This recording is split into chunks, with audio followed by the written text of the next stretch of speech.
Magandang gabi po sa lahat. Luzon, Visayas, Mindanao, kung saan kayong dako ng mundo po, tayo nagbabalik dito sa aking munting channel, Samuel Soriano TV29, para mag-discuss ulit ng another content. Ito po ay ating hilig, pangungulikta ho ng bariya. Kaya ho tayo nandito, nagsisiling no ng kanilang mga halaga, ang aking mga koleksyon, at isa ho tayong kolektor. Magandang gabi po sa lahat ng aking mga subscriber, kung saan kayong dako ng mundo po. Keep safe po sa lahat, and God bless. Maraming salamat sa aking mga subscriber dyan. Yun naman nanonood ng mga senior citizen dyan, kung saan kayong dako ng mundo po. Keep safe po sa lahat, and God bless.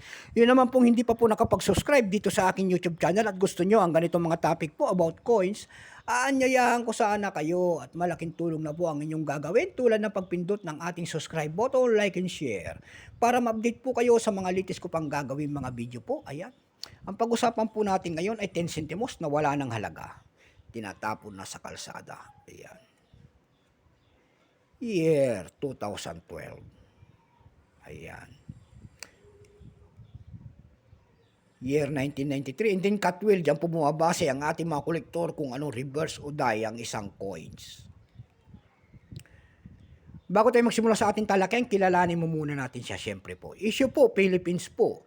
Period, Republic, 1946 up to date po. Type, standard circulation coins. Years, 1995 hanggang 2017. Value nito, 10 centimos. Nakapalog po ito sa BSP series.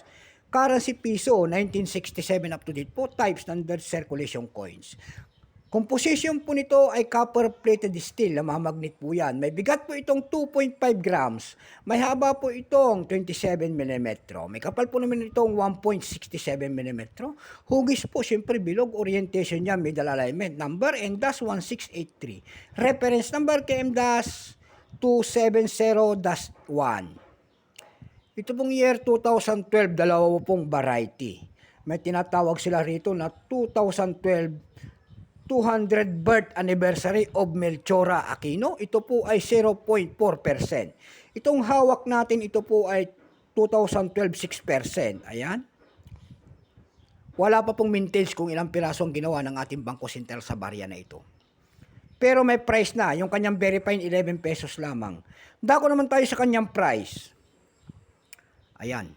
Doon sa ab.com, nakakita ko tayo nagbebenta doon na nito ng $6.50.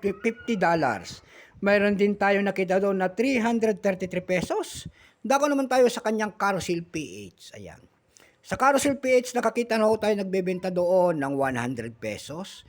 Nasundan po ito ng 50 pesos and then 40 pesos. Ayan lamang po ang aking may babahaging kanyang presyo. Sagad na. So hanggang dito na lamang po, Luzon, Visayas, Mindanao, kung saan kayong dako ng mundo po. Keep safe po sa lahat, and God bless.